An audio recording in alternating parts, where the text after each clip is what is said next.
네, 종목 터치 시간입니다. 오늘도 여러 가지 종목들 리포트 한번 살펴보겠습니다. 먼저 삼성생명인데요. 작년 12월 29일에 삼성생명의 중국 합작법인이죠. 중앙삼성이 중국은행과 지분 제휴를 발표를 했습니다. 시장에서는 큰 이슈가 되지 못했지만 하나대투증권에서 이것을 중요한 사건으로 봤는데요. 그 리포트가 나왔습니다. 목표가는 12만 4,700원이고요. 매수 의견을 냈습니다.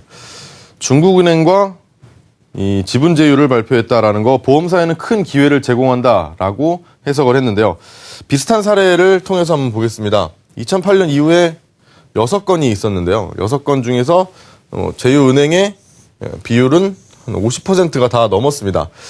그리고 좀 불안한 면이 하나 있다라면은 지분 투자 발표일보다 잘 보이시진 않겠지만 이게 2010년에 발표하면 2012년에 승인이 나고 중국 정부 같은 경우에는 좀 자기 맘대로 하는 경향이 좀 있죠. 그래서 어떤 건 보면 5년이 걸리기도 했습니다.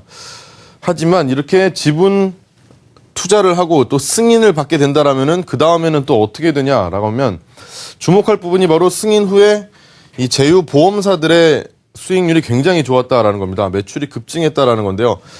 이 세 가지만 보더라도 지분 투자 승인이 있은 이후에 바로 그 수입 보험료가 크게 증가한 것을 볼 수가 있습니다. 어떤 곳은 6배가 넘은 것도 있고요. 어떤 곳은 10배가 넘게 크게 증가를 한 곳도 있는데요. 그 중에서 이 삼성생명과 가장 비슷한 ICBC 악사라이프와 이제 가장 유사한 구조를 갖고 있는데 한번 보겠습니다. 지분 투자 승인이 나고서 여기도 10배 이상의 수입 보험료가 올랐습니다. 이제 여기가 가장 좀 비슷하다라고 보는 거는 외국계 보험사와 중국 비보험사 간의 합작 법인이기도 하고요. 그리고 지분 제휴하는 은행이 중국의 5대 은행 안에 들면서 중국 본토 내에는 중국 본토 내에 생명보험 자회사가 없다라는 겁니다. 근데 이렇게 10배 이상 보험료가 성장하면서 나중에는 결국 AIA가 가장 이 안에서 외국계 보험사 중에는 1위를 차지하고 있었는데요. 거기도 이제 뛰어넘는 기염을 토했다라고 표현을 했는데요. 그만큼 크게 성장을 한다라는 겁니다. 단지 은행에 좀 절대적으로 좀 의존할 수밖에 없는 상태이기 때문에 아직까지는 그쪽에 눈치도 많이 봐야 되고 수익을 크게 내지는 못하고 있습니다. 하지만 중장기적으로 볼 때 충분히 기대할 수 있는 부분이다라고 하면서 삼성생명에 대해서 긍정적인 리포트를 냈습니다. 다음은 애기 그림인데요. 애기의 먹거리에 관련해서 한번 살펴보겠습니다. 애기 먹거리는 분유죠. 매일 유업입니다. 52,000원의 목표가를 정했고요. 하이투자증권에서 매수 의견 냈습니다. 국내는 크게 문제가 없습니다. 국내는 2014년에도 점점 개선될 것이다 라고 이야기를 하고요. 해외에서가 이제 4분기에 조금 부진하긴 했지만 올 1분기에는 다시 돌아온다라고 합니다.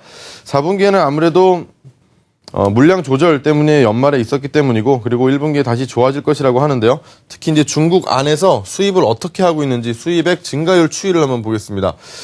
2011년에 올랐다 12년에 떨어졌다가 다시 13년에 좋아지고 있죠. 그리고 올해도 또 점점 좋아질 것이다 라고 예상을 하고 있습니다. 작년에 메일유업이 세웠던 이 분유 수출 목표치를 중국에다가 수출하는 목표치를 다 채우지는 못했지만 그래도 올해는 충분히 채울 수 있다라고 보이는데요. 그것이 바로 이제 중국에서 점점 수입하는 물량이 많아지기 때문이기도 하고요. 그리고 중국의 이 산화 제한 정책이 완화되는 추세에 있죠. 그렇다면은 애기들이 많아질 거고요. 애기들이 많아지면 밥도 많이 먹겠죠. 그래서 수출하는 입장에서는 긍정적이다라고 그 뉴스를 봤습니다. 하나 더 보겠는데요. 롯데푸드입니다. 역시 분유 관련 이야기가 나오는데요. 올해 1분기 매출액이 8.1% 증가, 그리고 영업이익은 20.6%를 증가할 것이다 라고 예상을 하고 있습니다. 먼저 베이스가 되는 거는 분유와 그리고 단체급식이라고 할 수가 있겠는데요. 단체급식 같은 경우에도 2012년부터 시작해서 2013년에 200억, 그다음에 2014년엔 400억, 그리고 16년엔 1000억대까지 그 매출이 올라갈 것이다 라고 합니다. 중국 분유 수출도 좋습니다. 아까 말씀드린 것처럼 중국에서도 점점 좋아지고 있기 때문에 점점 매출은 늘어나고 있고요. 단지 좀 중요한 게 있다라면 유지와 빈과가 이때까지 좋지 않았는데 과연 이 부분이 좀 받쳐줄 수 있을까라는 것이고요. 혹시 받쳐줄 수 있다라고 한다면 이 주가 충분히 긍정적이다라고 내다봤습니다. 마지막으로는 페인트 관련 업체 하나 보겠습니다. 케이시스입니다. 한국투자증권에서 나왔고요. 57만 원의 목표가를 정했습니다. 투자 의견은 매수 정했습니다. 2013년에 이제 건자재는 괜찮았습니다. 3분기 누적으로 12.9%를 플러스 했고요. YOY입니다. 그리고 그런데 안 좋은 것이 이제 도료가 페인트죠. 이게 2013년 3분기 같은 기간 동안 마이너스 12.2%를 했다라는 겁니다. 근데 그 중에서도 이제 조선용 도료의 감소가 좀 컸다라고 볼 수가 있겠는데요. 올해는 좀 괜찮아질 수 있다라고 보고 있습니다. 그게 이제 작년부터 이제 주요 고객이죠.